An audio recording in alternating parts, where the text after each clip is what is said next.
S-111. Muchas gracias y que disfruten la charla. Muchas gracias. Pues daremos la palabra aquí a los invitados.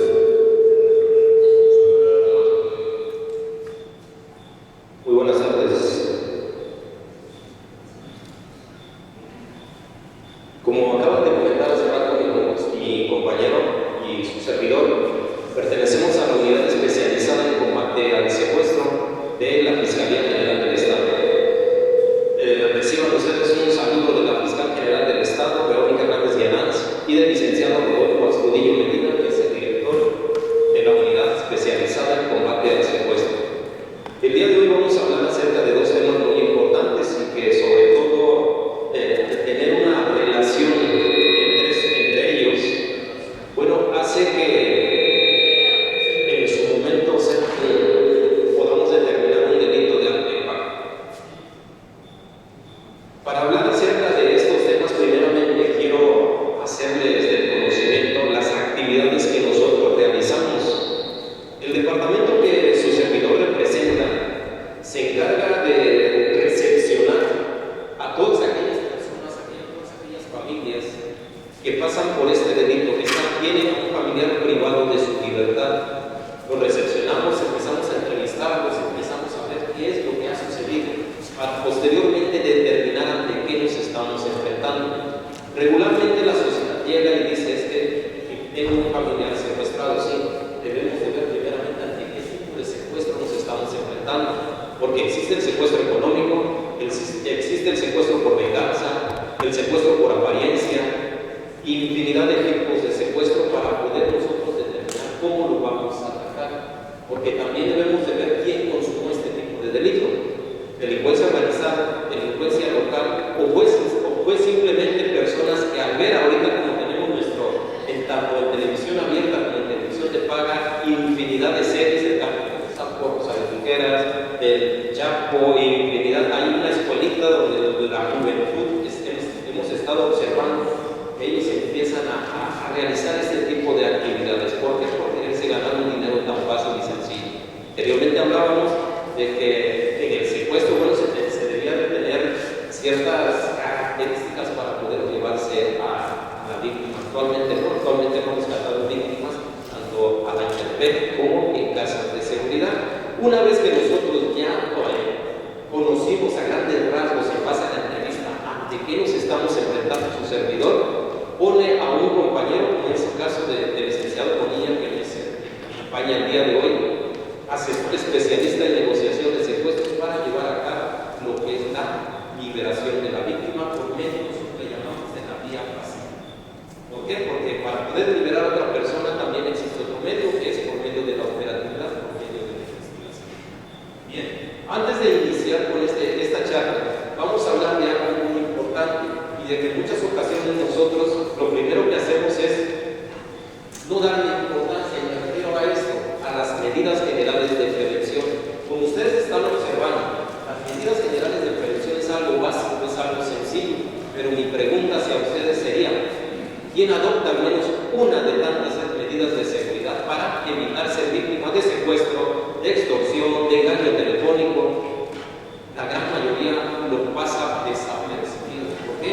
Porque la mentalidad o la manera de pensar de la sociedad es: a mí quién me va a secuestrar, a mí quién me va a extorsionar. Yo soy una persona que va al día, yo me llevo bien con mis compañeros de trabajo, me llevo bien con mis compañeros, con las personas de mi funcionamiento, de mi colonia. Yo soy una persona de paz. Sé que secuestran al empresario, sé que secuestran al ganadero, sé que secuestran al comerciante en alta, pero eso se acabó. Eso fue en un inicio, cuando el secuestro, digamos, en nuestro país empezó a crecer. Actualmente cualquier persona puede ser víctima de este tipo de delitos, motivo por el cual, antes de iniciar este tipo de charla, queremos hacer énfasis de esto. Y es algo muy sencillo. Ahorita la tecnología también puede ser benéfica, pero también puede jugar en contra de nosotros si no la realizamos o no la usamos de una manera adecuada. Por ejemplo, aquí nos dice evitar información a personal extraño, incluyendo a prestadores de servicio. ¿Cuántos de nosotros no hemos recibido una llamada telefónica donde nos empiezan a sacar información? Acabamos de pasar recientemente las famosas elecciones del Estado. Y muchos recibíamos llamadas. ¿Usted cómo considera determinado candidato? ¿Cómo se llama usted? Una vez que nos íbamos envolviendo, cuando nos dábamos cuenta, ya habíamos dado información de todo. ¿Sí? Y posteriormente esa información la ocupaban para poder extorsionar. Otra de las recomendaciones aquí nos dice evitar publicar tu ubicación en tiempo real. Hablábamos hace rato de la tecnología. Muchos de nosotros agarramos y tomamos la fotografía para subir a las redes sociales, comiendo en tal lugar, vacacionando en tal lugar, descansando en tal lugar. Y de ahí viene todo, se desencadena todo este tipo de delitos.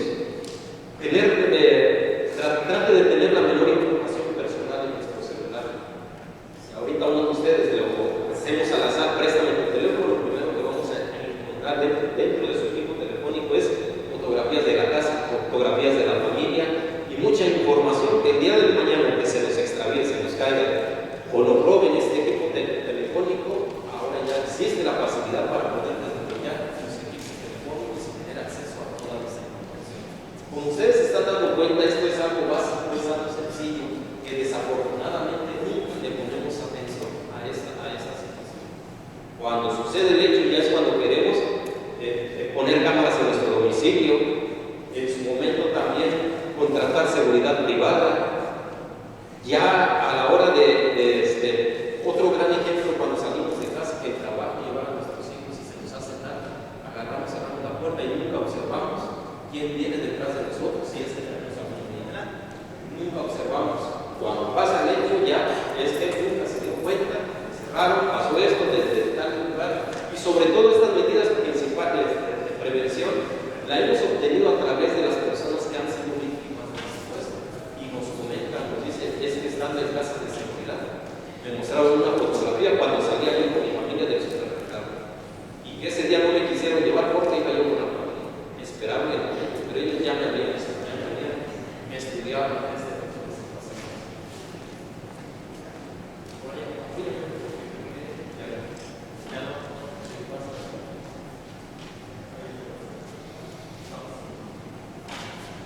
La última, por favor.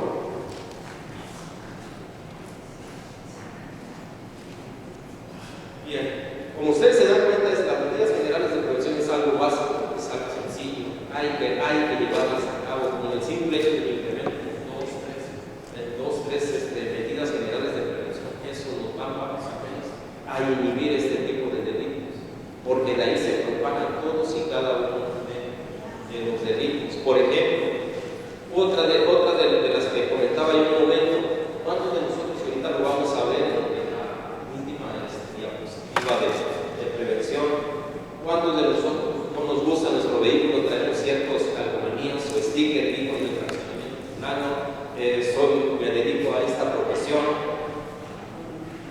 ¿Sí? Y damos información al delincuente de manera inconsciente. Aquí está toda la información del mundo para poder evitar.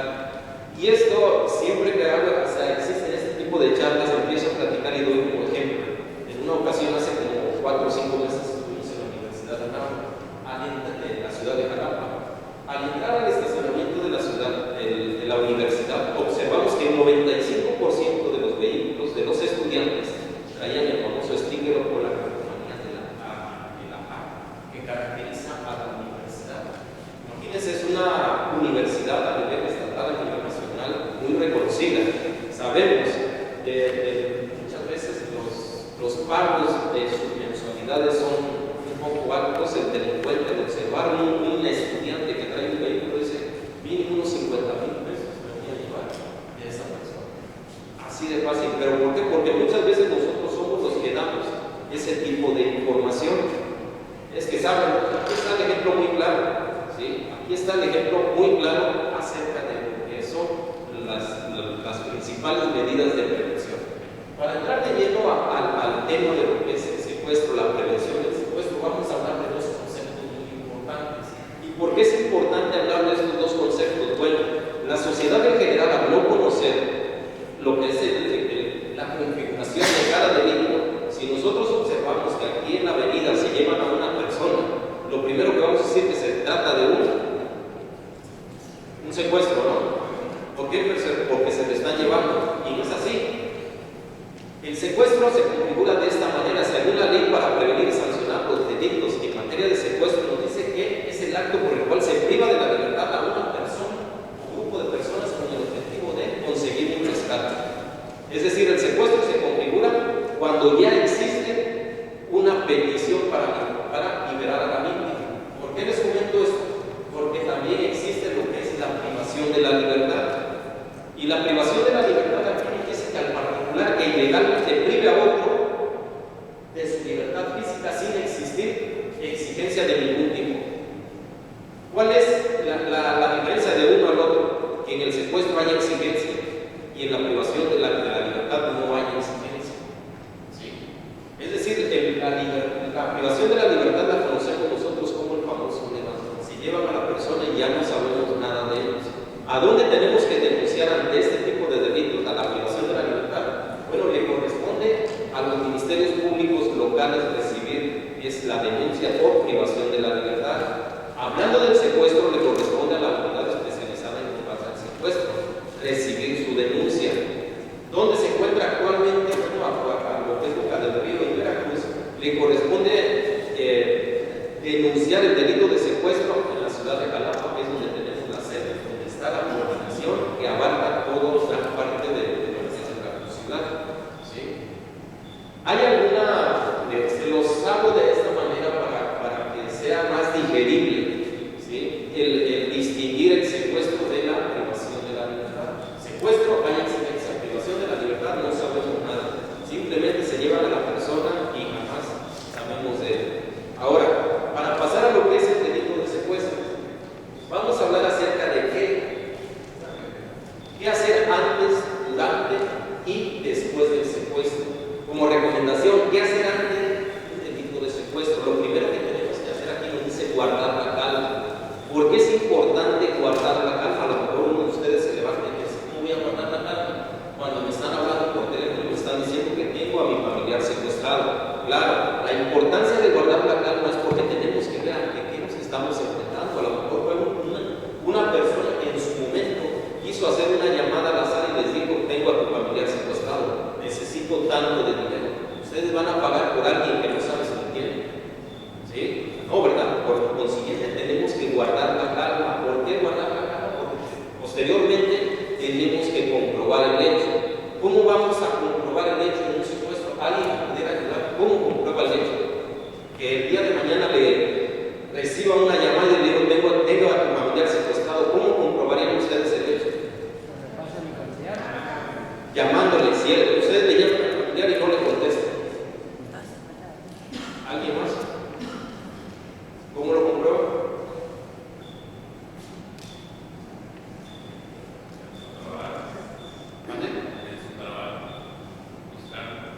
Es mi trabajo buscarlo. En su trabajo, perdón.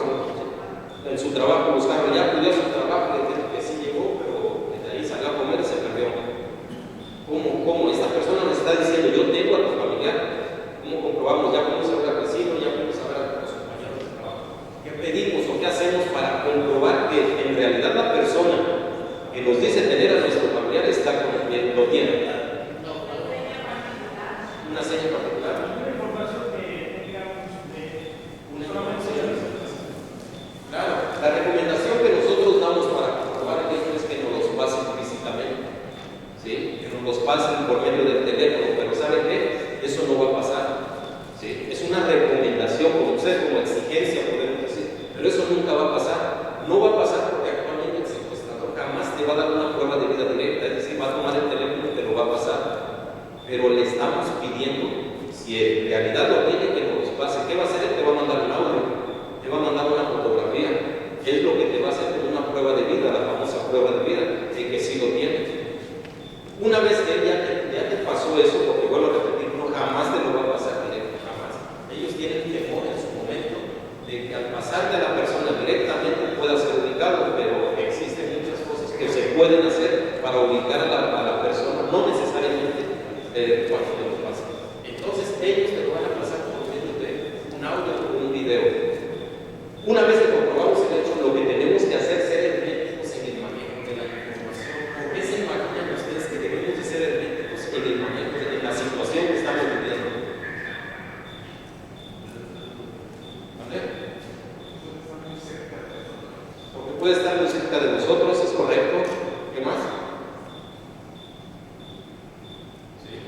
La importancia de ser herméticos en el manejo de la información es porque muchas veces no sabemos la persona que, como vulgarmente se dice, puso al familiar, se encuentra en nuestro entorno.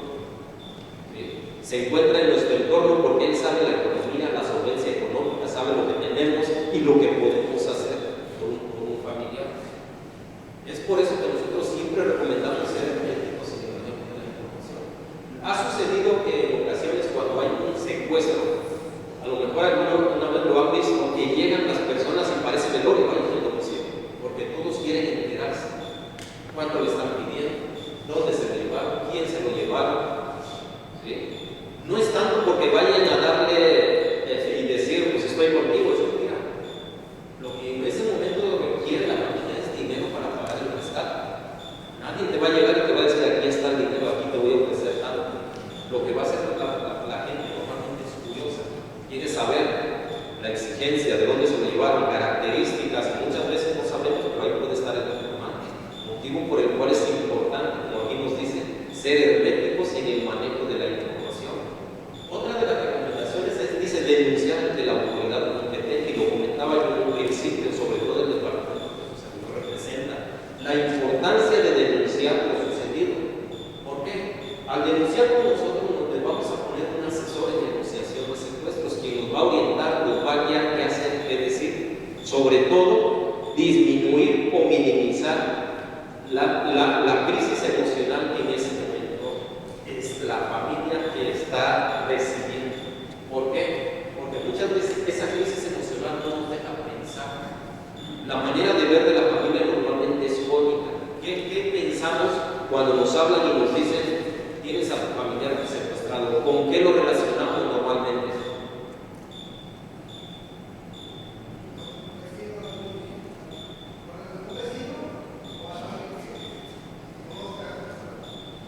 Cuando nos dicen, tengo a tu familiar secuestrado, ¿con qué lo relacionamos? ¿Qué pensamos? Con la muerte, ¿sí o no? Ya no va a venir, ya no lo voy a volver a ver. Por todos los bombardeos que normalmente tenemos en los medios de comunicación, encontraron la bolsa laboral, descuartizada, encontraron tirados del lugar, eso se nos viene a la mente. Nuestro familiar ya está, ya lo damos prácticamente por perdido. Pero eso es por la crisis emocional que nosotros estamos viviendo. Sin embargo, a denuncia se les asigna un asesor, una persona con conocimiento y experiencia para llevar a cabo este tipo de actividades. Lo primero que va a hacer es establecer la crisis emocional que en su momento está viviendo el seno familiar para posesionarlos en la realidad. Una vez que ya están estables, bueno, ya empieza lo que es el proceso de la negociación, de la asesoría. ¿Cómo le vamos a hacer? ¿Qué vamos a hacer? Hacer los pros y los contras en su momento de los ofrecimientos. Eso es lo que la importancia de la denuncia ante este tipo de delitos. Hay una persona que va a pensar en su momento por ustedes y los va a orientar qué es lo que deben hacer. Por ejemplo,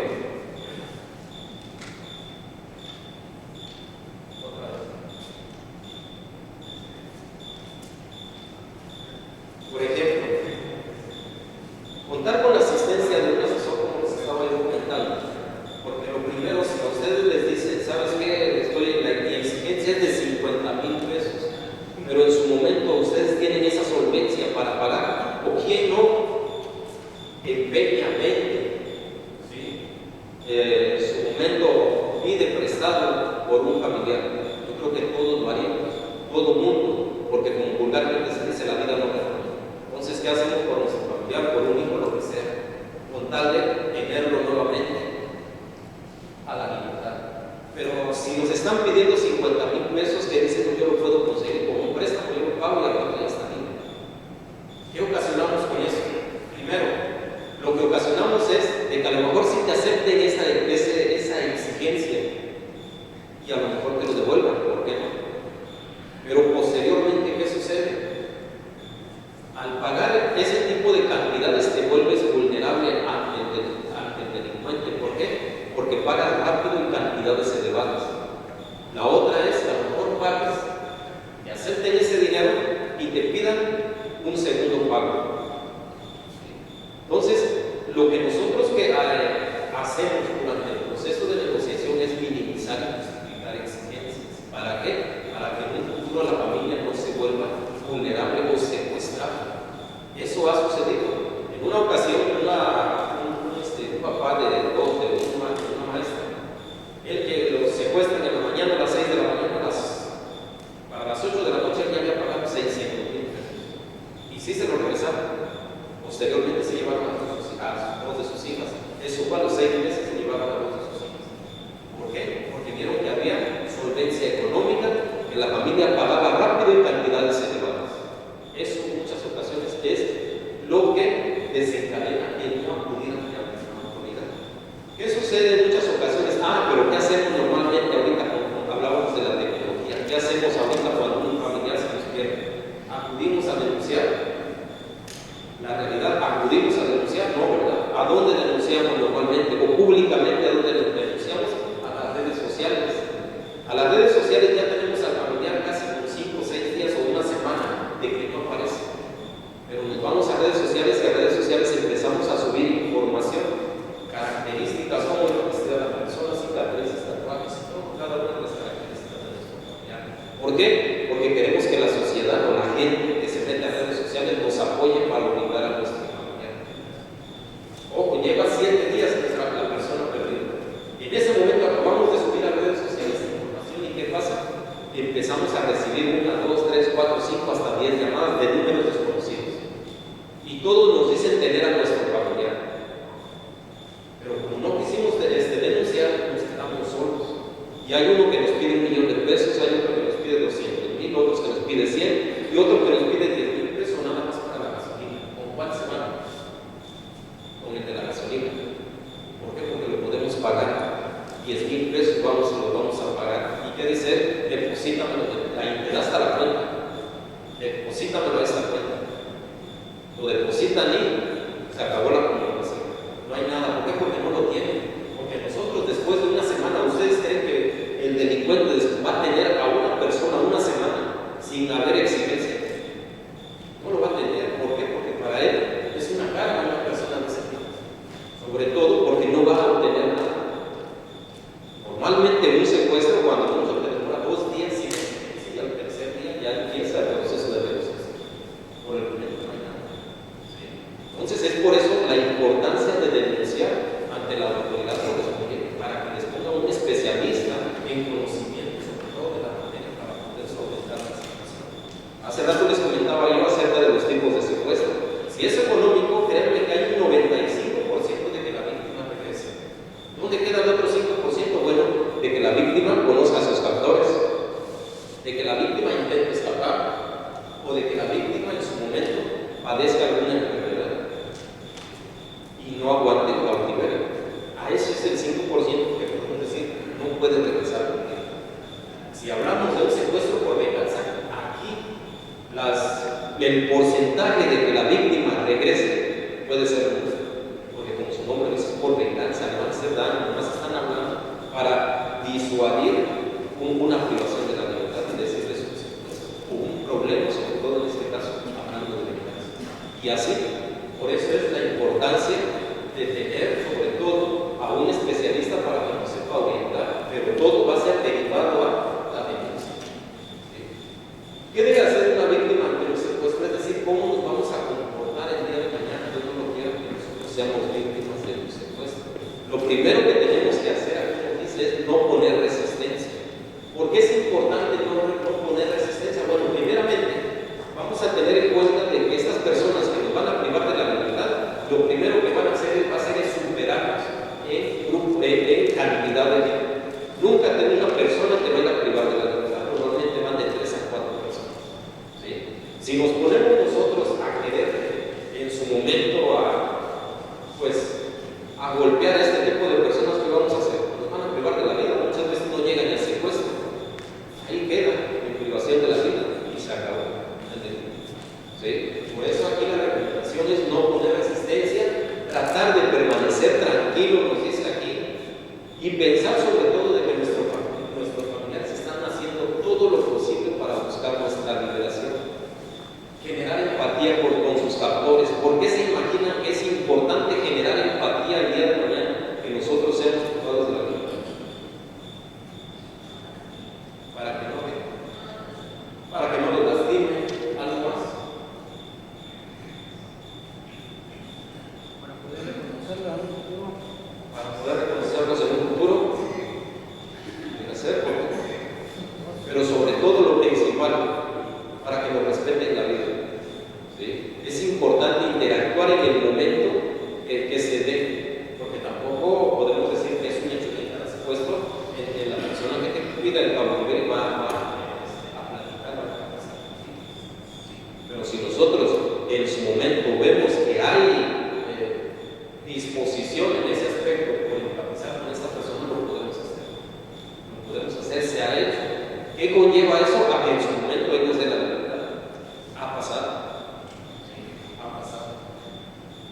Aquí nos dice tratar de obtener la mayor información posible. Bueno, pues esto como ya en casa de cautiverio lo que tenemos que hacer es empezar a escuchar, empezar porque es importante, dice aquí, obtener la mayor información posible, porque en su momento los amarran, los vendan, ya no los vemos, pero sí escuchamos. ¿Sí? Es importante, escuchamos nombres, escuchamos apodos. ¿Sí? ¿Qué nos dan de comer? Ración caliente, ración fría. Si es caliente, por aquí la traen cerca. Alguien desde el día. ¿Sí? Muchas veces en casa de cautiverio escuchamos la iglesia que está replicando determinadas horas. La persona que vende los tanques de gas pasa determinado tiempo. Todo eso es información que a futuro le va a servir al investigador para dar con estas personas. Independientemente, quiero comentarles que el delito de secuestro se castiga de 40 a 140 años de prisión y no tiene un término. ¿Sí? No tiene un término, 2, 3, 4 años y ya no se desaparece, como normalmente dice la carpeta. Hemos detenido gente a los 6, 7, 8 años de haberse consumado un delito. Otras de las recomendaciones dice: avisa a sus captores si padece alguna enfermedad. ¿Por qué es recomendable decirle al captor, sabes que tengo este tipo de enfermedad? ¿Por qué se imaginan ustedes?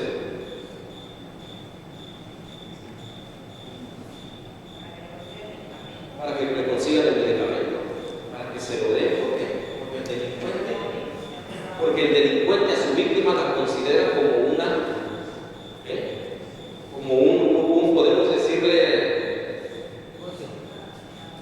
perdón, como algo que si lo tenemos con vida, vamos a tener una mercancía.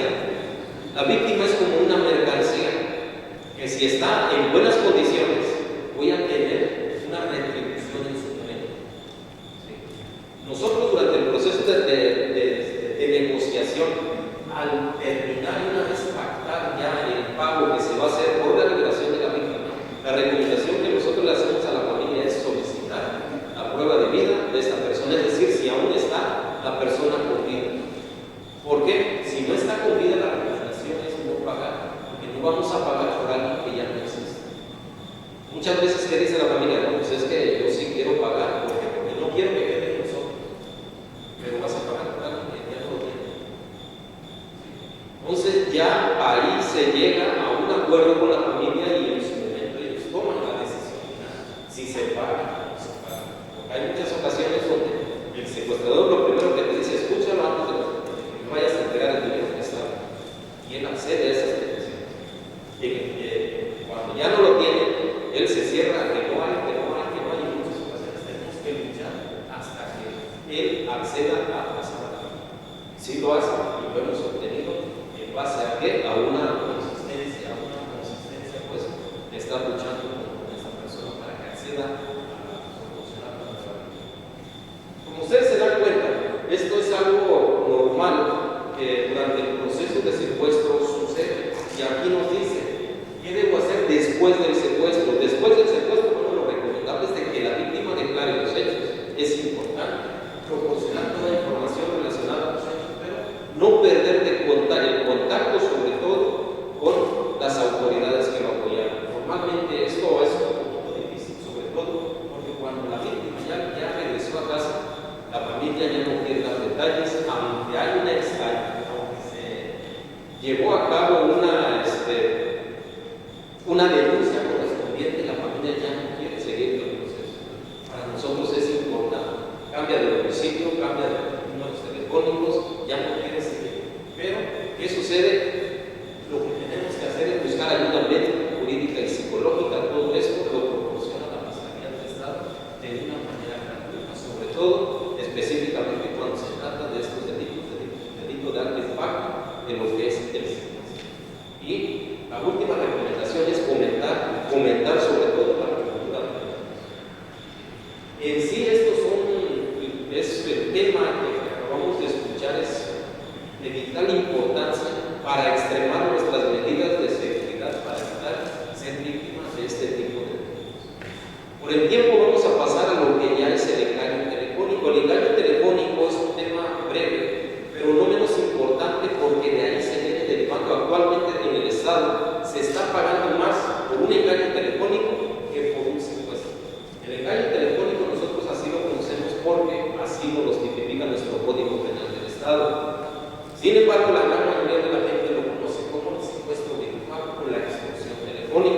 Para eso voy a dar el uso de la voz a mi compañero, para que él nos hable acerca de cómo se configura lo que es el engaño telefónico, cómo el delincuente realiza diversos escenarios para, en su momento, distraer a la persona, a la familia y hacerle creer de que se trata de un secuestro. Vuelvo a repetir, es muy importante porque hemos observado que se está pagando más actualmente en una extorsión telefónica que en un secuestro. Dejo el uso de la voz a mi compañero para que nos hable acerca de este tema.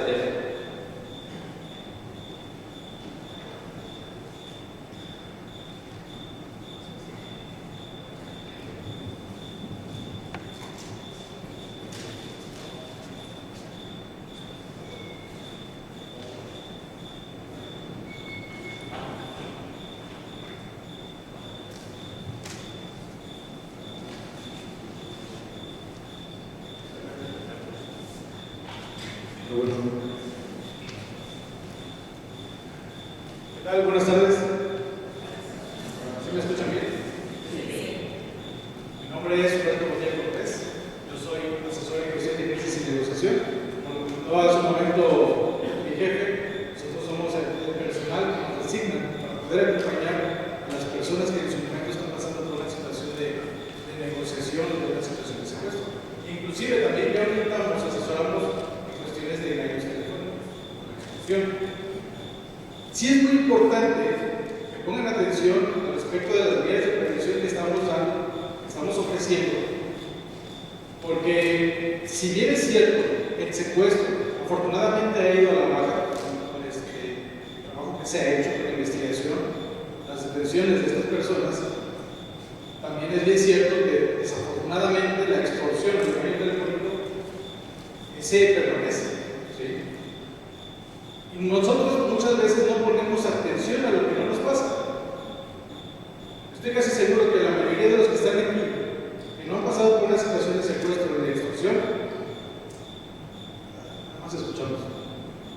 Y los que ya pasaron una situación de secuestro o de extorsión, ¿sí?, son la gente, las personas, que ponen principal atención, porque ya lo vivieron, porque ya lo pasaron, porque saben lo que es sufrir esa situación. Inclusive en una extorsión, si no es atendida, si no se le da la atención por parte de una unidad especializada, la familia vive toda su vida pensando que fue secuestro, cuando en realidad ni siquiera lo fue así. Todo fue un engaño mediante una herramienta principal. ¿Cuál creen que es esa herramienta principal? Exactamente, así es el teléfono. Pueden levantar la mano de favor de los que nos acompañan aquí.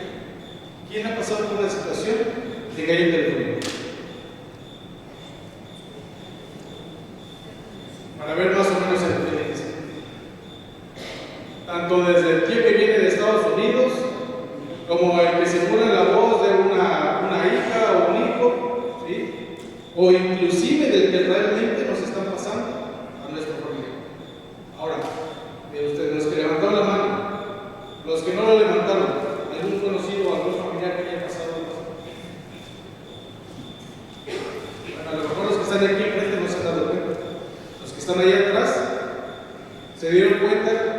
¿Cuántos levantaron la mano? Casi la mayoría, ¿no? Si no directamente, por algún conocido o por algún familiar. ¿Sí? Entonces, ¿qué es lo que vamos a hacer ahorita? Vamos a dar una plática de prevención de engaño telefónico para que ustedes vean, logren identificar cuándo realmente es un secuestro, ¿sí?, y qué hacer en ese momento, en ese preciso momento. Los minutos son muy importantes de cómo reaccionar ante un evento como ese. Inclusive, si ya cayeron en el desengaño, ¿cómo salir de él?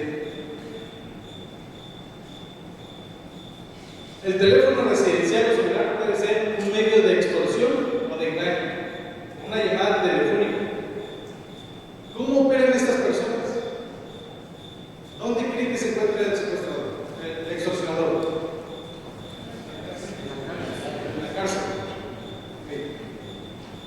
Uno de los factores principales de la extorsión es que estas personas carecen de contacto físico con sus víctimas. toman por sorpresa a la ciudadanía y generan una angustia por medio de un uso del lenguaje que violento, agresivo. ¿Qué es lo que trata de hacer el extorsionador? Hacerles creer que es un secuestro real, ¿no? Por eso es que él toma por sorpresa a la ciudadanía. En un secuestro les van a avisar cuándo van a ir por ustedes. No les van a avisar. Simplemente les dan el famoso levantón. Ni ustedes se dan cuenta, porque no acostumbramos a tener esas medidas de prevención, de vigilar cuando salimos de nuestra casa, como que ha dicho el jefe. ¿Quién nos está siguiendo? ¿Quién nos está vigilando? Hasta el momento que también salimos a pasear el perro, que es algo rutinario también, todos los días a la misma hora, y a veces la víctima más vulnerable, ¿quién es? La que tiene el recurso, o la esposa, la hija, o el hijo. ¿Sí? La esposa, los hijos, ¿sí? Y son los que se quedan vulnerables. Por eso también esta práctica de prevención no solo es para ustedes, es para quien la practica. ¿Sí? Entonces, ¿qué es lo que sucede? En una extorsión, no nos van a avisar ni nos van a decir cuándo nos van a extorsionar. Hey, estate atento porque mañana te voy a llamar. ¿Sí? Tienen que simular un lenguaje violento igual que el secuestro. En el secuestro muchas veces le digo a la familia, cuando estamos en asuntos, nos dicen, es que me estaba ofendiendo, es que me están gritando, es que me están diciendo groserías, es que desafortunadamente no nos van a mandar un rato de pruebas ni con los ajenos, van a sacar el recurso. ¿Sí? Tiene que ser forzosamente con una comunicación violenta. Entonces la extorsión es una simulación. Tanto van a usar un lenguaje violento como si fuese un secuestro, como también por sorpresa la llamada como si hubiese sido un secuestro. Y ahora, ¿por qué carece de contacto físico el extorsionador con la víctima? ¿Por qué carece de contacto físico el extorsionador con la víctima?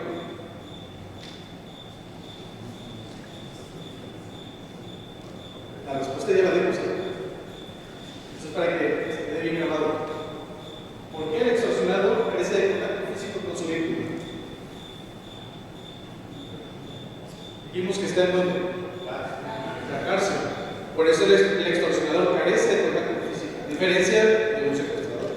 El secuestrador sí te tiene de manera física. Y para eso es lo que les vamos a explicar aquí, cómo se da esta situación de la extorsión. ¿Cómo vamos a prevenirlo? Estamos acostumbrados a que cuando nos hablan por teléfono, ¿cómo contestamos? Hola, sí, bueno. Y si por ejemplo hacemos una práctica, vamos a hacer una práctica. En este momento yo soy un extorsionador, en este momento.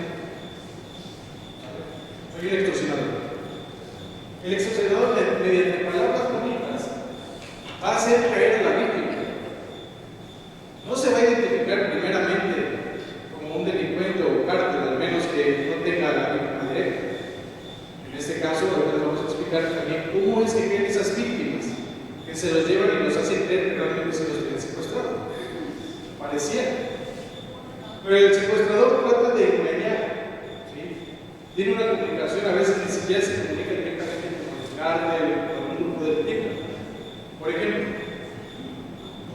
yo en este momento le marcaría, le llamaría a una persona, ¿cómo se llama usted? Le hablo a Gisela y a Gisela le digo, oye, señorita Gisela, disculpe, uno de sus hijos, al parecer hicieron una compra, está en la dirección incompleta, lo mandamos por paquetería, no sé si nos podría hacer el favor de proporcionarnos el domicilio para que le llegue la paquetería directamente, porque falta el código postal. ¿Qué dirección tiene usted?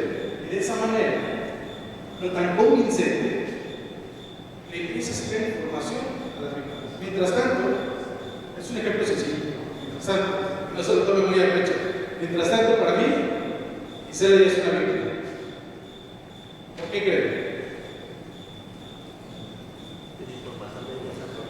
Porque yo les dije que en este momento soy qué.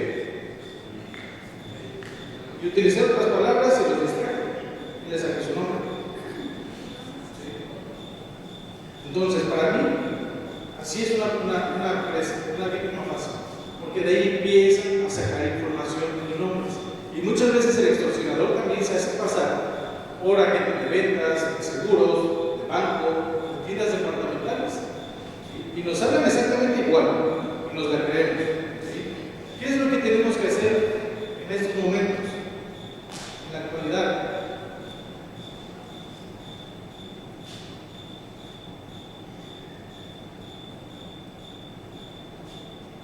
Hay que adoptar una comunicación a la defensiva.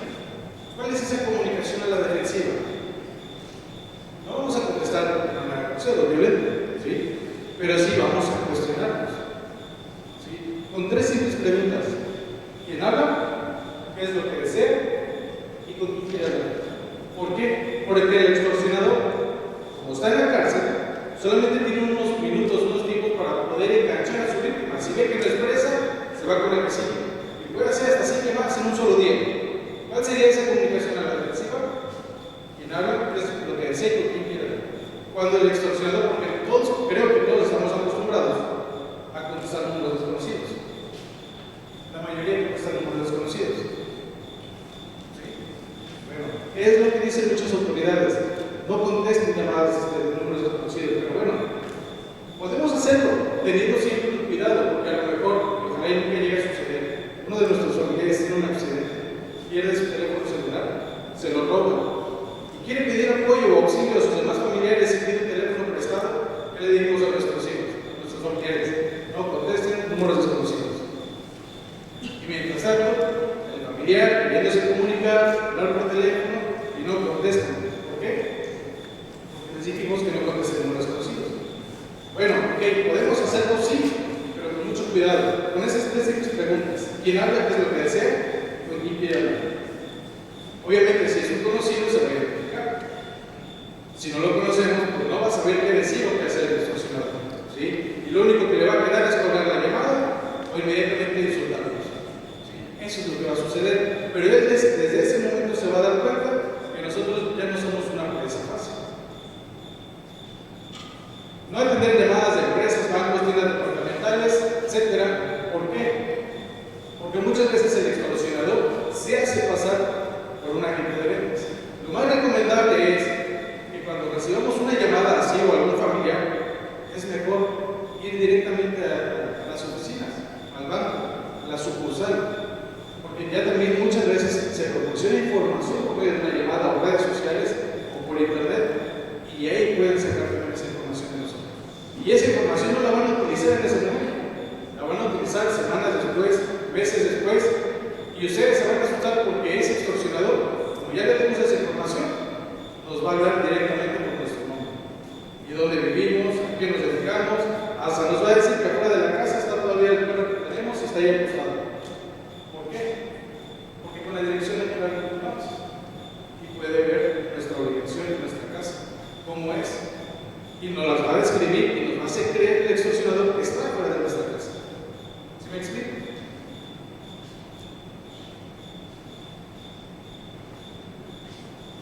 ¿Cómo funciona una extorsión? Las cantidades de exigencia son elevadas. Con esta imagen que tenemos aquí, ustedes van a poder identificar una extorsión, un engaño telefónico. ¿Sí? Y ustedes mismos se van a dar cuenta, posiblemente de haber checado esto, si pasaron lo mismo ustedes o sus familiares. Las cantidades de exigencia son elevadas. ¿Cuántos les pedían de manera inicial cuando los extorsionaron? 70, 100,000, 200,000, 20,000. Okay. Cuando simulan tener a una víctima secuestrada, pueden llegar a pedir hasta 1 millón, 2 millones. ¿Cuál es la gran diferencia entre el secuestro? La gran diferencia es que la exigencia disminuye drásticamente en ese mismo día. Cuestión de horas. De ese millón puede bajar a 500,000 pesos. De esos 70,000 pesos pueden bajar. ¿Cuánto tienes? 5,000, 10,000. Órale, ¿sabes qué? Jálate. Te lo voy a soltar nada más porque el viejo, tu papá, tu abuelo, nos cae muy bien, no está muy enfermo y te lo vas a llevar. Lo vamos a a soltar a tu hijo porque fue daño colateral. Nada más mándanos por lo que es la gasolina y la comida. ¿Por qué es así la extorsión? ¿Por qué podemos identificarla? Porque recuerden que la extorsión dura poco tiempo. Rara vez dura 2 días. Por lo regular son horas, por lo regular es un día. Porque en la extorsión, ¿sabe? Esa víctima, un ejemplo, tenemos a nuestros hijos, está en la escuela, recibe una llamada y le dice que tiene que salir de la escuela porque en su casa va a llegar la policía, porque en su casa venden droga y necesita ir a ver a sus papás para que se reúnan y se pongan en un lugar seguro. Cuando pueden llegar a sacar al joven, y así muchos pretextos, ese es uno sencillo. Cuando al joven ya lo sacan de la escuela o del lugar donde está, en el momento que se está trasladando, ya no permiten que llegue. ¿Sabes qué? Ya no llegues, va a haber un conflicto, va a haber un enfrentamiento, muévete para X lugar, vete al parque, vete a una iglesia, vete a un hotel, escóndete. Cuando ya tienen escondida a la víctima de esa llamada, por amenazas, les dice, ¿sabes qué? Pásame el teléfono de alguno de tus familiares para que puedas estar seguro con ellos y vayan por ti. Les da el teléfono de uno de los papás y empiezan a recibir llamadas donde les dicen que lo tienen secuestrado. Pero ¿qué pasa? El papá, la mamá, empieza a hablarle al hijo a su teléfono y va a aparecer ocupado. ¿Por qué creen? Porque el extorsionador ya lo tiene enganchado, porque están en llamada en todo ese tiempo, en todo ese momento. O la otra, hicieron al joven cambiar un chip. ¿Cuánto nos cuesta un chip? ¿Cuánto le damos por lo regular al recreo a nuestros hijos? 100 pesos, 200 pesos. ¿Cuánto nos cuesta un chip? Lo puede comprar donde sea, ¿sí? Por 25 pesos, por 50 pesos, 60, 70 te dan salto. Entonces también pueden hacer cambiar el chip. Y de esa manera es como enganchan a la víctima. De esa manera es como a nosotros nos hacen creer que a nuestro hijo realmente lo tienen secuestrado. Así es como funciona la extorsión. Ahora, ¿cómo es que esto dura poco tiempo? Y las cantidades elevadas disminuyen drásticamente. Porque nadie se llevó de manera física a la víctima, al muchacho. Todo fue mediante qué? Mediante amenazas, de una llamada. Entonces, en cualquier momento sabe el extorsionador que la víctima se puede dar cuenta que está solo y se puede ir. O pueden encontrar a algún familiar o alguna policía el comportamiento raro del joven y llegar a entrevistarlo y desengancharlo. Entonces, el extorsionador sabe que tiene poco tiempo. Por eso es que las cantidades elevadas en un solo momento disminuyen drásticamente. Pruebas de videoconferencia, infinidad de llamadas y llamadas de WhatsApp. Esta es característica de una extorsión. Les voy a explicar. Cuando simulan, el ejemplo que ya les di, simularon llevarse a la víctima, lo que van a hacer es, han cambiado ustedes de WhatsApp, de un número a otro, o de un teléfono a otro, han cambiado de información. Ok, para pasar el WhatsApp, ¿qué es lo que le piden? ¿Cómo generaste ese código?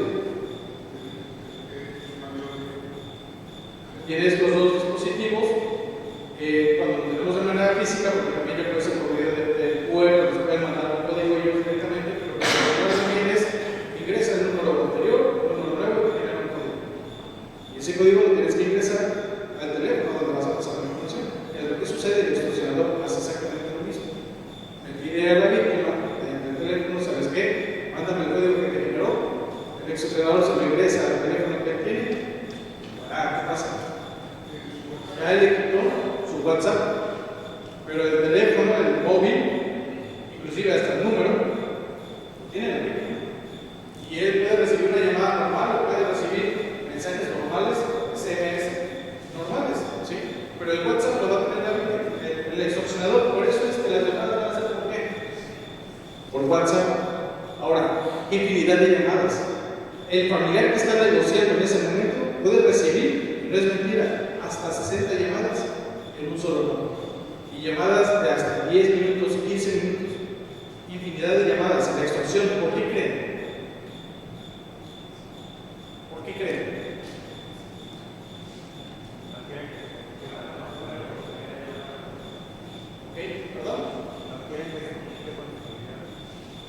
quieren que se comunique con su familiar, ¿sí? Para, ¿dónde dice? No tener oportunidad de hablar de la familiar, pero también principalmente para no tener oportunidad, ese familiar que está negociando, de hablarle a alguna autoridad, de poderle darle ese tiempo de razonar, de pensar, o sea, de que estamos en una situación de extorsión, y son llamadas constantes de amenazas, de insultos, y te voy a mandar a tu familiar descuartizado, y con groserías, y enfrente de tu casa, en tu puerta, están simulando, sí, exactamente, daños psicológicos. ¿Y qué les decía yo al principio? Si ustedes no ponen atención a todo esto, si no piden apoyo a todo esto, ¿cómo creen que va a vivir esa familia? El joven sabe, la víctima sabe que nadie lo tuvo, sabe que nadie lo amenazó, nadie lo puso una pistola, pero el familiar que está negociando, toda su vida va a creer que si lo secuestra. Y eso es un trauma, es un daño psicológico. Entonces, ¿cómo nos podemos dar cuenta de una extorsión? Mediante todo esto. Infinidad de llamadas, ¿por qué? Para que no se dé cuenta la familia, para que no tenga la oportunidad de pedir apoyo a alguna autoridad y que los vayan a buscar a la víctima, que los liberen. Por eso son infinidades de llamadas. Y otra cosa muy importante, ya cayeron, ya los engancharon. Ustedes están escuchando por una llamada, que son llamadas tripartitas. ¿Qué quiere decir? El extorsionador tiene su teléfono donde le marca a la víctima, lo tiene enganchado. Yo como familiar quiero una prueba de vida, ok, le enlazo una llamada de conferencia, todos lo hacemos, ¿no? Le enlazo una llamada de conferencia y, bueno, cabrón, está tu hijo, lo escucho. Y en ese momento vamos a escuchar a la víctima, a nuestro familiar, como si realmente lo tuviera. Vamos a pensar que realmente lo tiene secuestrado, que realmente lo tiene privado de la libertad. Pero es muy característico poder identificar eso, porque en esas llamadas tripartitas siempre hay un tipo, si lo han escuchado, como si fuera un tipo de llamada de espera. ¿Sí? Cada determinados segundos va a ser tipo. En una llamada tripartita. Ahí nos podemos dar, una llamada de conferencia, ahí nos podemos dar cuenta que entonces no lo tiene de manera física, lo tiene enganchado en el problema. Por eso es que el extorsionador hace infinidad de llamadas. ¿Y por qué el pago es por depósito? Pregunto, ¿por qué el pago es por depósito? Estamos hablando de la extorsión, de la intervenir. ¿Por qué creen que el pago es por depósito? Porque es más rápido. Es más rápido. Que no es rastreable. Ok. Alguien hizo un pago dentro de la extorsión que vinieron y hizo un depósito. ¿No? Qué bueno. ¿Por qué es mediante depósito? Porque en un secuestro, ¿cómo te van a cobrar? La mayoría de las veces, de manera física. El secuestrador va a cobrar de manera física. El extorsionador, ¿cómo va a cobrar? Mediante un depósito. ¿Por qué? Exactamente, porque está en la cárcel. No va a salir de la cárcel para ir a la puerta de nuestra casa o cerca de donde vivimos a cobrarnos, porque no va a salir de la cárcel.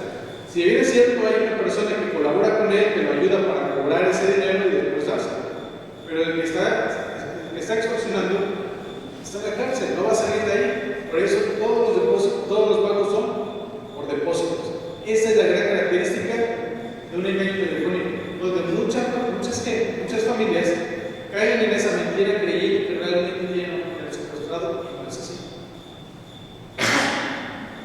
La gran diferencia con un secuestro, las cantidades son elevadas de dinero y así permanecen por semanas, inclusive hemos tenido asuntos de 2 meses, 3 meses, y siempre la exigencia permanece elevada. Insultos y amenazas, igual que una extorsión, pruebas de vida de programación o de manera directa en la llamada lo podemos escuchar. Los pagos son presenciales, la gran diferencia de la extorsión. Decíamos que la extorsión, ¿cómo es el pago? Por depósito. Ya nos engancharon, ya nos amenazaron, ya escuchamos a nuestros familiares, las llamadas son por WhatsApp y nos piden el pago por depósito. ¿Qué es? Es una extorsión. Mejor no pagar y pedir apoyo inmediatamente al 911. O en su caso, el último les vamos a dar con uno de nosotros. Y las llamadas son pocas en un secuestro. ¿Por qué las llamadas son pocas en un secuestro real?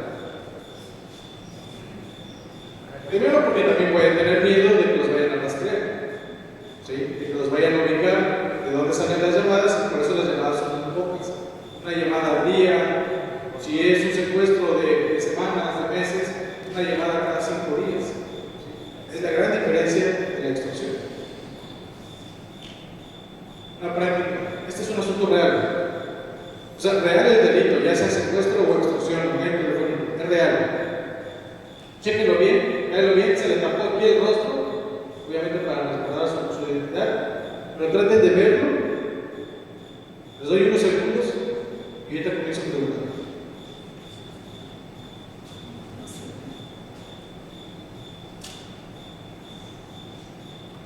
¿Se alcanzan a ver? Familias se despidieron 500,000 pesos y solo han entregado 150,000 pesos. Esto es una prueba de vida para que consigan lo que hace falta. Son las 6:30 p.m. Tienen 2 horas para conseguir el dinero. Si no, lo vamos a matar. Les pregunto.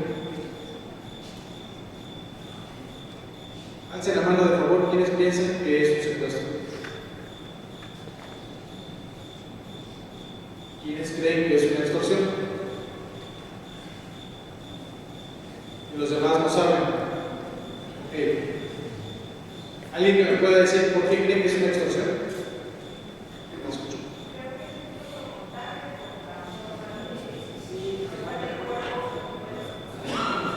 Ok, les comento. Es un video. Hicimos un screenshot. Sí, pero es un video. O sea, todo esto al fondo es real, todo. La pared también es real. ¿De qué parece la pared? Se ven las manchas de sangre, está vendado, está semidesnudo, de rodillas y tiene la cartulina. ¿Alguien más?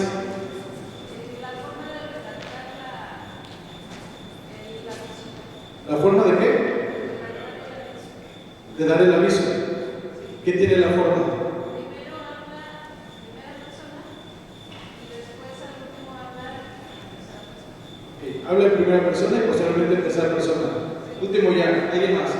¿Por allá alguien levantado la mano? Bueno, nos vamos directo. Cuando vemos en las noticias, cuando dejan personas embolsadas o desmembradas, ¿cómo es la cartulina? Exacto. ¿Para qué? Así es. Cuando escriben, ¿cómo es la letra? ¿Cómo es la letra?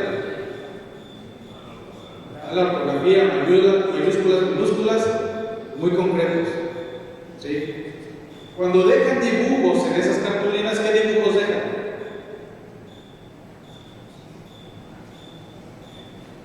Una calavera, a lo mejor, ¿no? ¿Sí? Si es que dejan dibujos. ¿O acaso ustedes han visto que dejan palmeras? ¿No? Bueno, no sé si alcanzan a ver, pero aquí tiene hasta su pastito, aquí tiene sus cocos.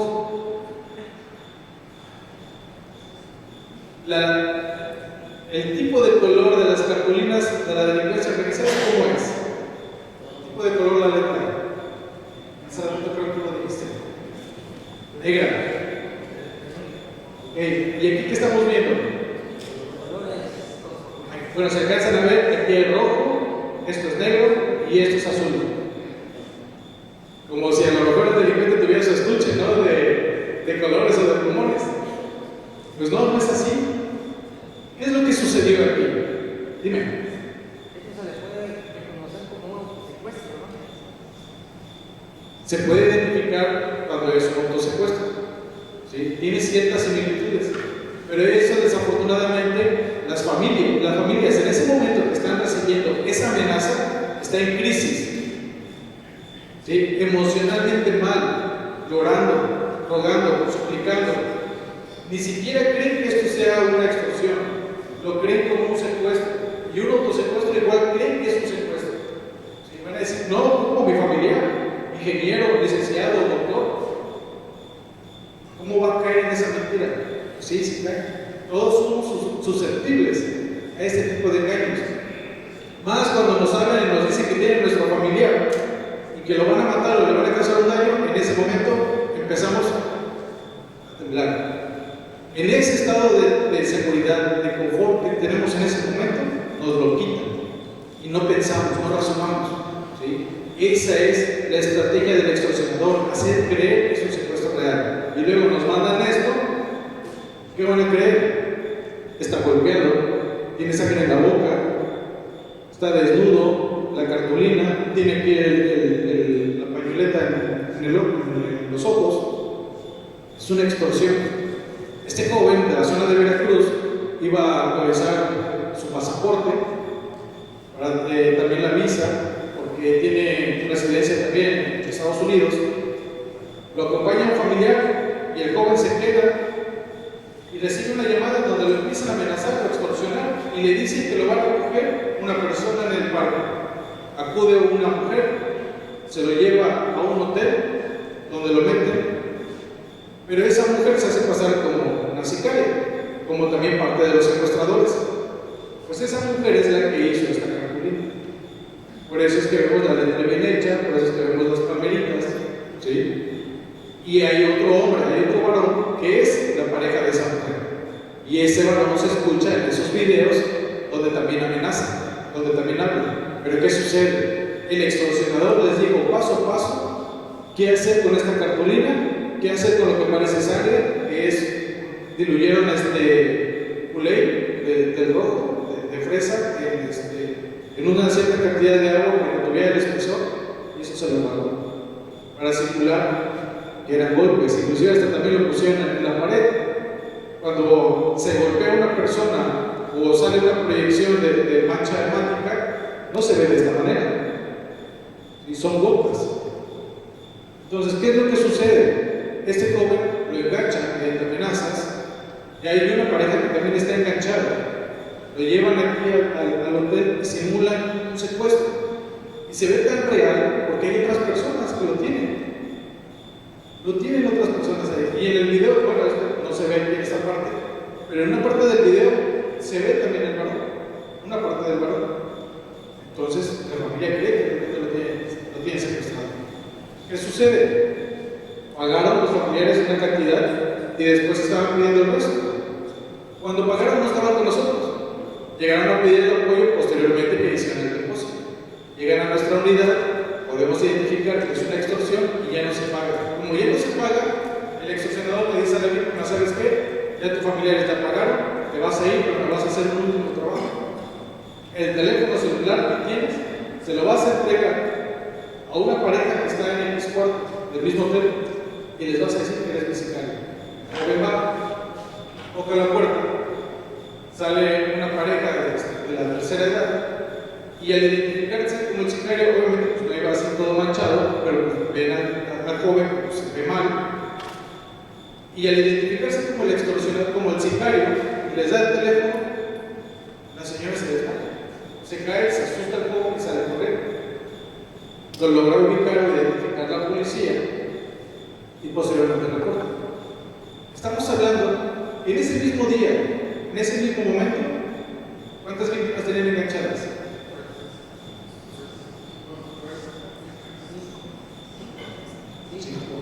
Así es. La pareja que se llevó al joven, el joven y el matrimonio de las personas de la tercera edad. En ese momento, sí. Y así es como el extorsionador opera. ¿Sí? La extorsión donde simulan tener a una víctima secuestrada. Esa es la gran característica. Me regalan 5 minutos para que después cree un video, un pequeño fragmento de cómo es que funciona esto.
Bien, ¿sí le pusieron atención?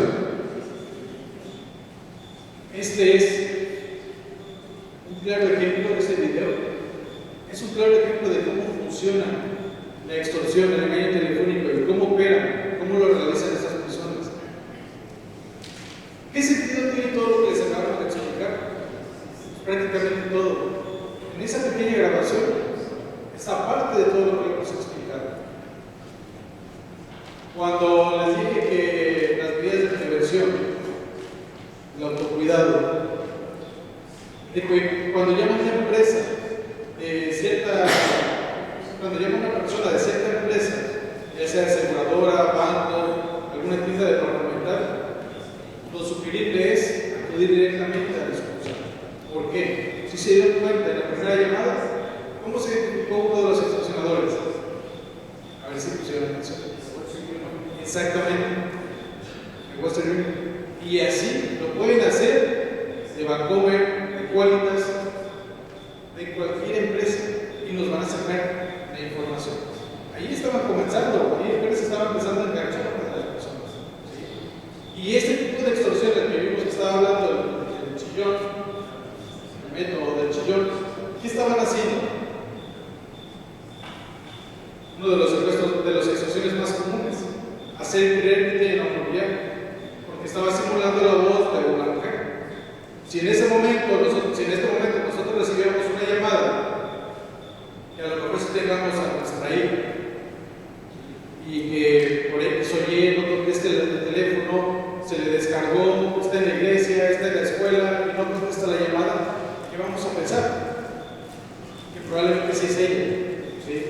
¿Y qué es lo que sucede? Acuérdense que les dije, cuando recibimos una llamada de amenaza, de intimidación, empezamos a qué? A entrar en crisis.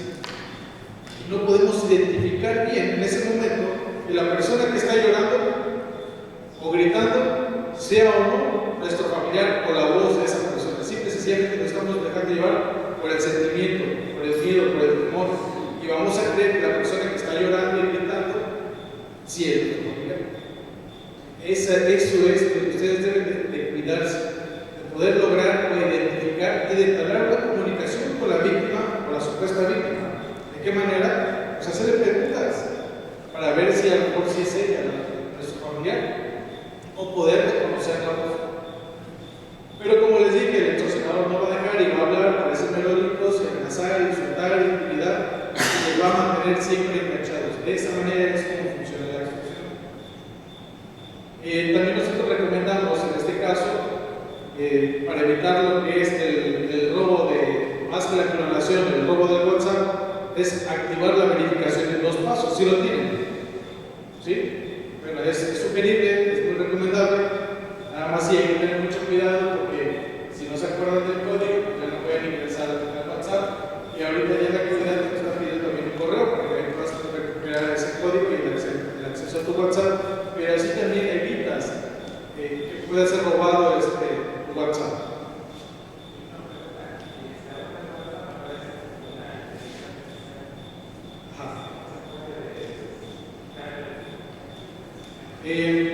Es que este de Meta, sabemos que lo ponemos en Facebook, entonces ya es una programación que tienen las aplicaciones. En dado caso de que nos roben el WhatsApp, podemos mandar un mensaje, un correo de WhatsApp para hacer el reconocimiento que el teléfono fue robado o extraviado y que den de baja ese WhatsApp, o en su dado caso también podemos recuperar.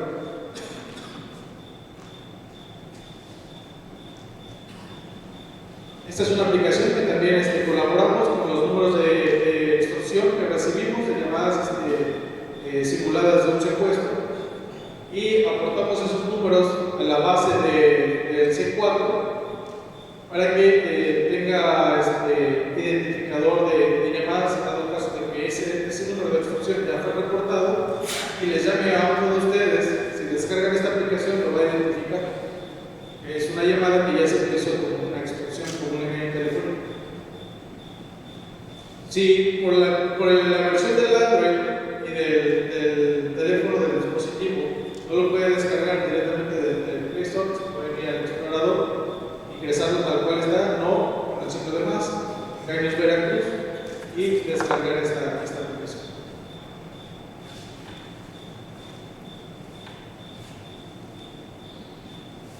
presentamos una de las características de las extorsiones, de los delitos que actualmente se están generando.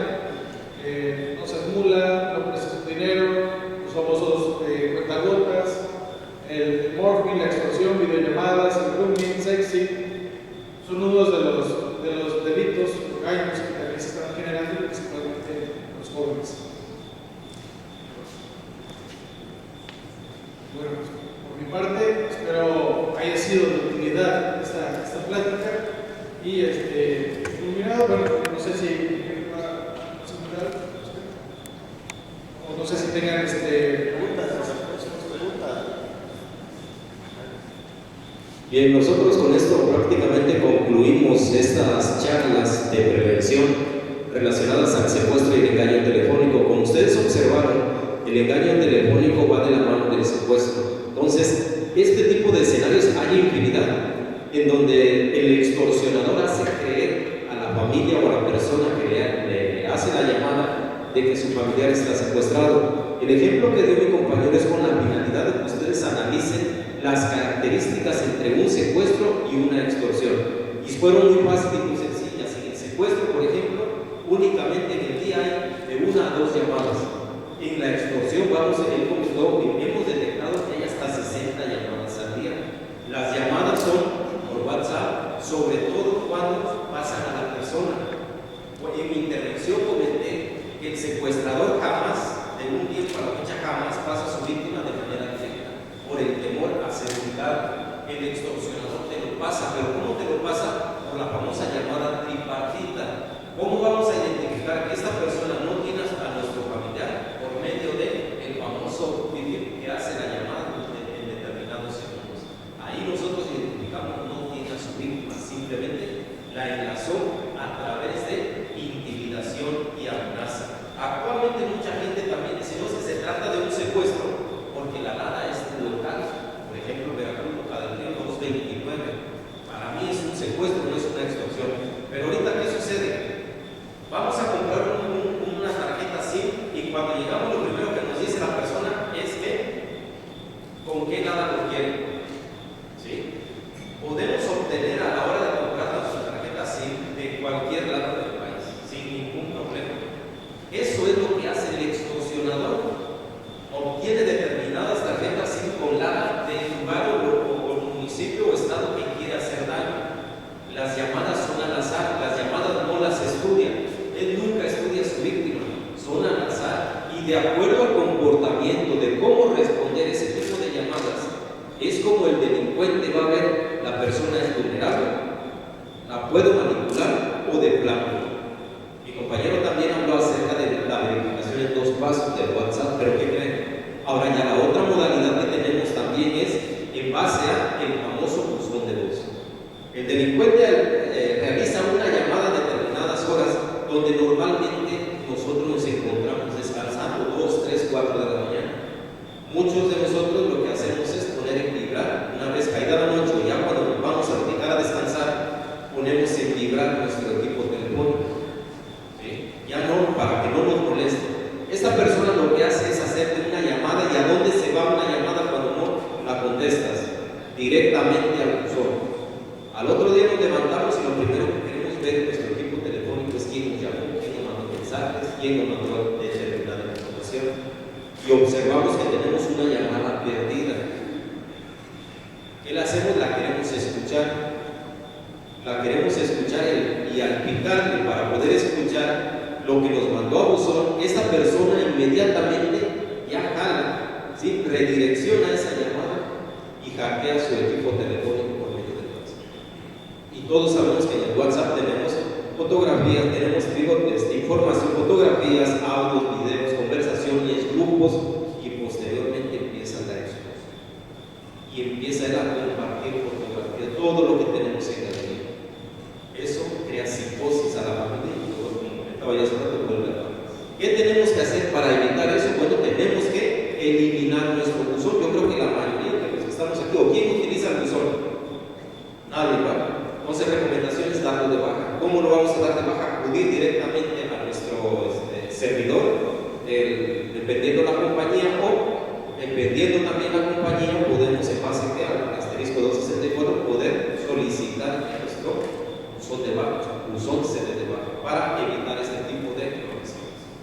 Ustedes se dan cuenta, es una información muy importante, muy sensible y sobre todo enriquecedora para ustedes. Nosotros lo vemos día a día, ustedes no. Entonces, eso es la importancia de esta información, es para que ustedes empiecen a analizar, a adoptar sus medidas generales de prevención en relación a este tipo de delitos que se están viendo muy común, pero algo también importante, hay que llevarlo a la casa, porque en la casa tenemos la esposa, el esposo, los hijos, las hijas, toda la familia, que ellos no saben, nosotros nos acabamos de nutrir esta información, pero la importancia es también pues, publicar este tipo de información, sobre todo a la familia.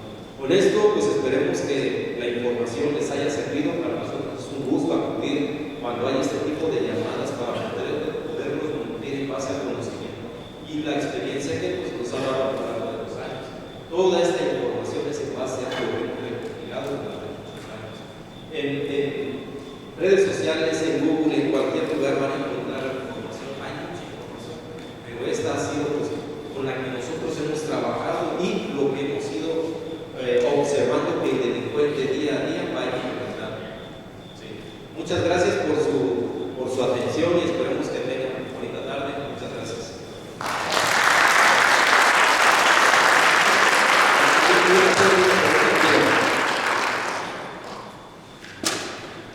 Una pregunta. Luego tendremos nosotros a hacer compras, ¿no? En alguna tienda departamental, lo que sea. ¿Qué tan recomendable es cuando nos piden los famosos numeritos de atrás del INE? Porque te dicen, requiero sus datos, su nombre y te piden eso. ¿Eso es normal que te lo pidan? Porque a mí se me ha sucedido y digo, eso puede ser parte de empezar a recabar información para posteriormente llegar a una extorsión. Pero sí yo he visto que luego te piden numeritos del INE que tenemos en la parte de atrás. Los datos del INE, sobre todo, bien comentan los números. Esto es para respaldar una compra, para tener un antecedente que usted acudió de manera personal a ese establecimiento y realizó esa compra. No hay ningún problema. ¿Sí? Aquí lo importante es no dar el PIN, el famoso PIN de la tarjeta. Sí, ese jamás. Lo que tenemos que hacer es ver que el lector, sobre todo en la tienda donde vamos a comprar, sea el correcto, no pueda estar ser este mal.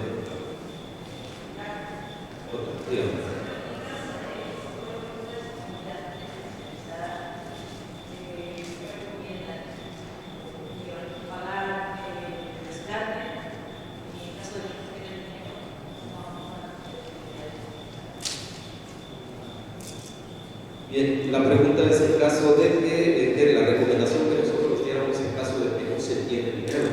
Bueno, cuando les comentaba yo acerca de la entrevista que nosotros realizamos primeramente para conocer si es secuestro o es privación de la libertad y ante qué tipo de secuestro nos estamos enfrentando. En cualquiera de las dos opciones, sobre todo en el secuestro, hay una exigencia que documentamos para que se configure el secuestro, debe haber una exigencia. Normalmente el delincuente siempre te pide 1, 2, 3, 5 millones, 500,000 pesos. Exigencia que en su momento, cuando acuden con nosotros, no se paga. Nosotros disminuimos hasta un 5% digamos, el pago o la exigencia que en esos momentos ellos están realizando. Pero eso también va a dependerse de la solvencia económica que tenga la familia. Si en este momento la familia no tiene solvencia económica para pagar un rescate de esa magnitud, lo que tenemos que hacer es irnos sobre todo a convencer a esta persona que se equivocó de familia, que no hay recursos para pagar rescate de este tipo. Y ejemplos como esos podemos disminuir en su momento la exigencia o llegar a obtener la libertad de la persona por medio simplemente del convencimiento. Por eso es la importancia de denunciar con nosotros para que un especialista en la materia les pueda dar ideas. Bien, comentó mi compañero, cuando hay este tipo de situaciones se bloquean, se choquean, no saben qué hacer. ¿Sí? Hay mucha gente que incluso ofrece más de lo que le están exigiendo. Entonces la importancia es esa, porque nosotros le vamos a dar una idea para que ustedes puedan justificar esas exigencias. Y sobre todo la importancia es denunciar. ¿Sí? Es importante denunciar para tener conocimiento, sobre todo cuando denuncian con nosotros. Créanme que nosotros somos muy herméticos en el manejo de la información. Jamás vamos a hacer pública una denuncia de una persona que acude con nosotros. En nuestras instalaciones, para poder acceder únicamente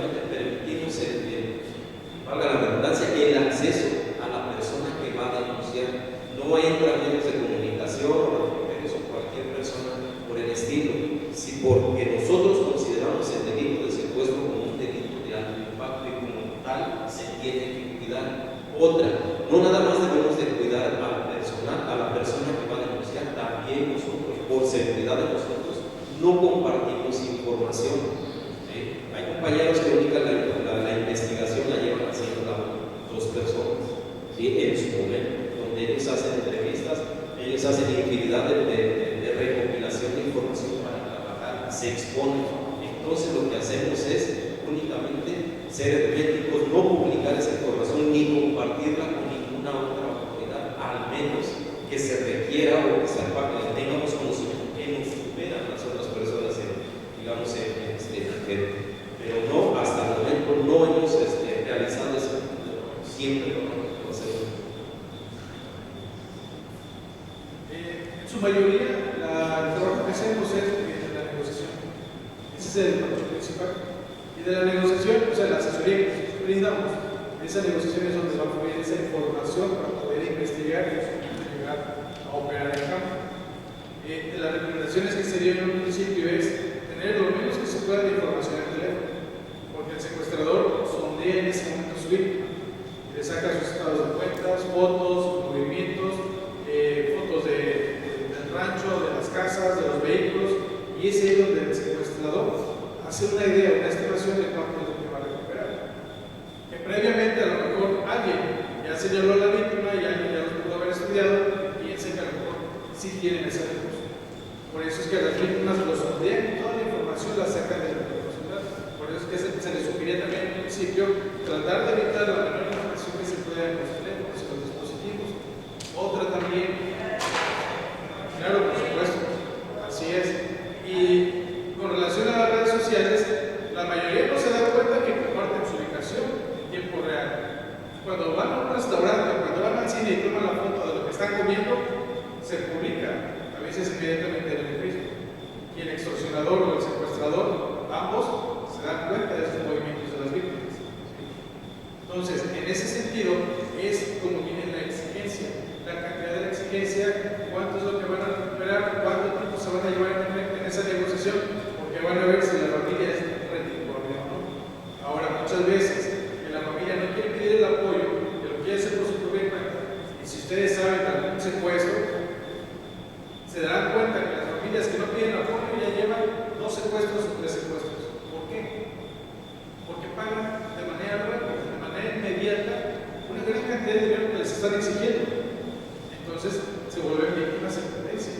De que sí, te lo libero, pagaste una gran cantidad, en poco tiempo, te voy a dejar recuperar y después vienen más de la familia. ¿Qué es lo que intentamos hacer nosotros? Esa negociación, como bien decía, mi jefe, disminuir esa exigencia, pagar mucho menos de lo que ellos están exigiendo y demostrar que no somos víctimas en potencia, que no es redituable para ellos, que nos dejaron prácticamente en bancarrota para no volver a ser víctimas nuevamente de este secuestro. Ese es lo que nosotros trabajamos también dentro de muchas cosas más que podemos hacer, pero esa es la finalidad, ¿sí? Y que obviamente nos obtener pruebas de vida que nos impliquen a la víctima en esa negociación para tener esa garantía, esa seguridad, ¿sí? De que probablemente nuestro familiar, nuestra víctima, todavía esté con vida hasta el último momento de paz. ¿Es negociable? Sí. ¿Se puede pagar mucho menos de lo que están exigiendo? Por supuesto que sí. Pero hay que ir en acorde con lo que la víctima pudiera decir, no decir, ¿sí? Y no dar nosotros información también. Echarnos la soga al cuello, no decir, sí, voy a vender la casa, sí, voy a vender el terreno, voy a ir al banco, voy a pedir un préstamo, porque estamos demostrando que somos solventes, exactamente, que somos sujetos a créditos, y si bueno, ya alguien que no tiene ese dinero, pero no puedes conseguir. Entonces, todo eso podemos llegar a tener. ¿Alguna pregunta más?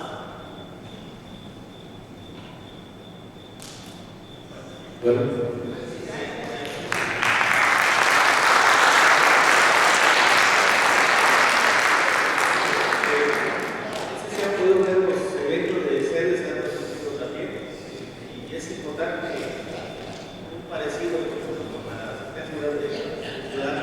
México, pero ahí nos decían otros temas, ahora el famoso duermen, ¿no? Los restaurantes cercas, a veces son clonados, toda esta información y otros tantos temas de hablando importante de nuestra familia, porque los que caen en este tipo son niños, muchas veces que hablan de homicidios,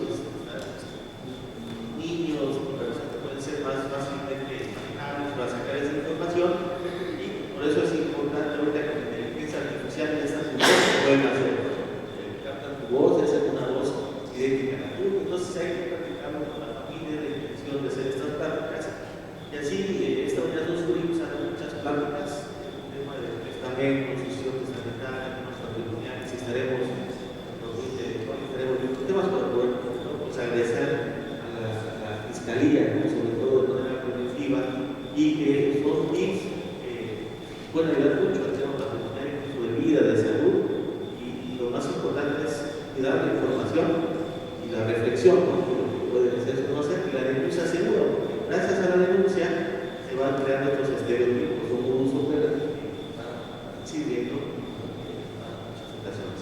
Unas palabras que van a dar acá, ahorita ya le damos el reconocimiento a los compañeros y pues,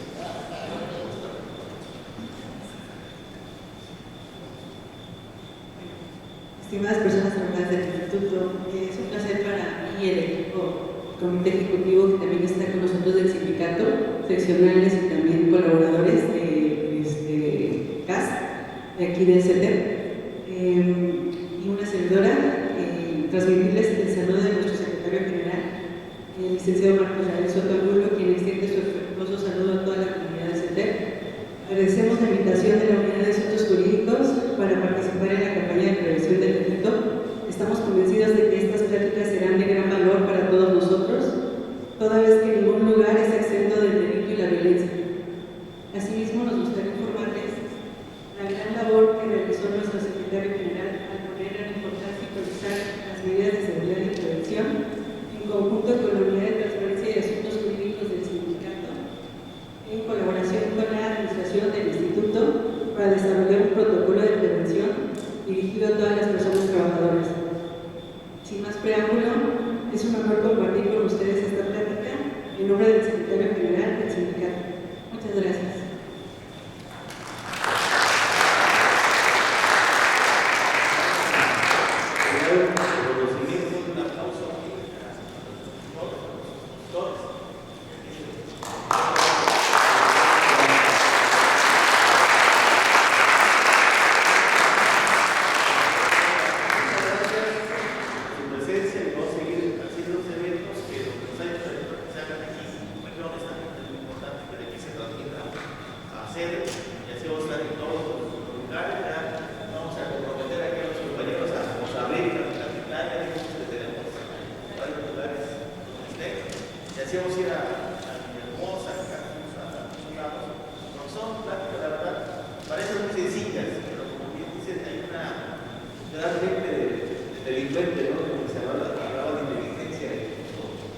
Para ir